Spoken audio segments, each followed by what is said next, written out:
Welcome to Unfrazzle, a podcast for solo business owners with a big vision who are ready for a kinder, more sustainable approach to productivity. I'm Louise Miller, and each week I share bite-sized insights to help you step away from the hustle, stop faffing and stay focused so you can make your brilliant ideas happen and make a bigger impact in the world. Before we dive into today's episode, if you enjoy what I'm sharing here on Unfrazzle and you'd like to support the podcast, you can buy me a cuppa by going to buymeacoffee.com/Louise Miller and making a one-off donation. I'll pop a link to that in the show notes. Okay, grab yourself a cuppa and let's get started.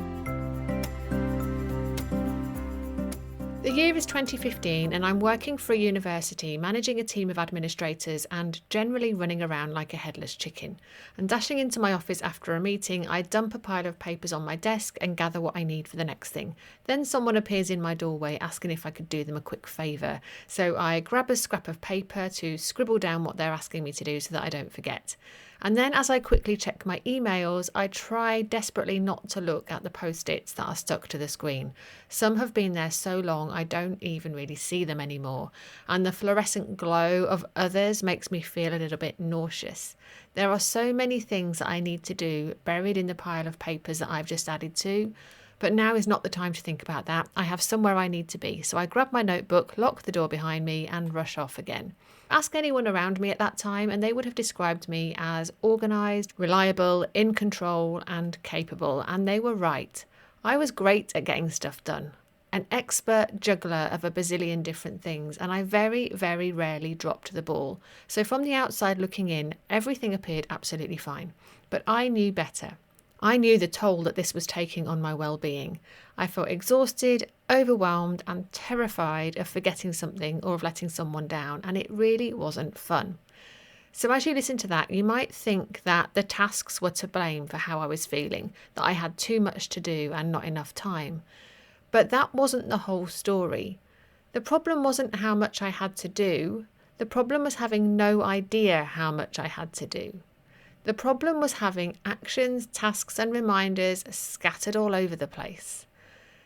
On those post-it notes stuck to my screen, buried in the pile of paper that I just kept adding to. And the overwhelm and the fear that plagued me during that time came from the not knowing. It came from the niggling feeling that I'd forgotten something, that I was going to let someone down or drop an absolute clanger that would result in the world ending. So at the root of the problem wasn't how much I had to do, it was that I had no way of managing my to-dos. And once I realised that and figured out what to do about it, everything changed. I changed the way that I worked and suddenly I felt super organised and I could clearly see all of the things that I needed to do. Was there still too much to do? Yes. But now I felt empowered to say no or not now when someone asked for my help and I could see that I didn't have the capacity to take on anything else. Now that I could see everything clearly, I could make decisions about what to do and what not to do. I finally felt in control and could focus on what was most important. All because I found a way to structure my to-dos so that they were no longer on a massive list that just kept getting longer, on scraps of paper buried under piles of paper, or on post-its stuck all over my computer. Instead, I'd found a way of getting them all in one place and into a system that would support me in actually getting stuff done. A lovely flexible system that allowed me to clear my head and focus. What I discovered was a way of doing things that you can tweak and adjust and play with until you find what works and feels good to you. And I discovered that in 2015 and I've been tweaking and adjusting and playing with it ever since. And that is what I teach in my 3-week course, Tame Your To-Do List.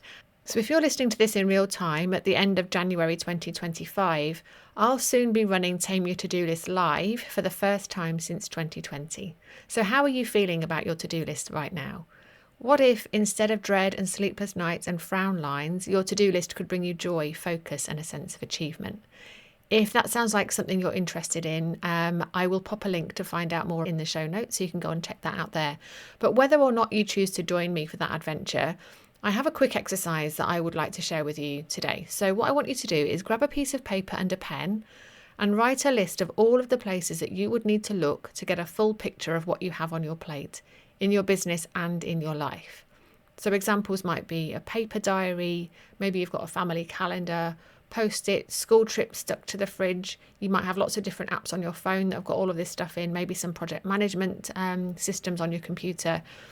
I want you to list out all of the places that you would need to look to get a full picture of what you have on your plate. And then notice, how many places do you have on that list? And I just want you to remember that when you can't easily see everything that's going on, it is overwhelming. When you have no clear overview, it's really hard to know whether you should say yes or no to new opportunities that come your way.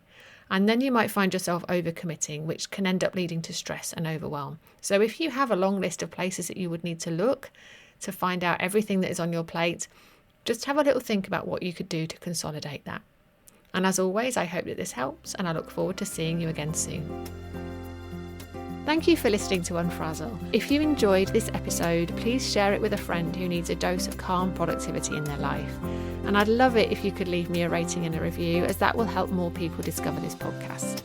If you'd like to hear more from me to help you stop faffing and take back control of your time, you'll find a link to join my mailing list in the show notes, and I would really love for you to join us.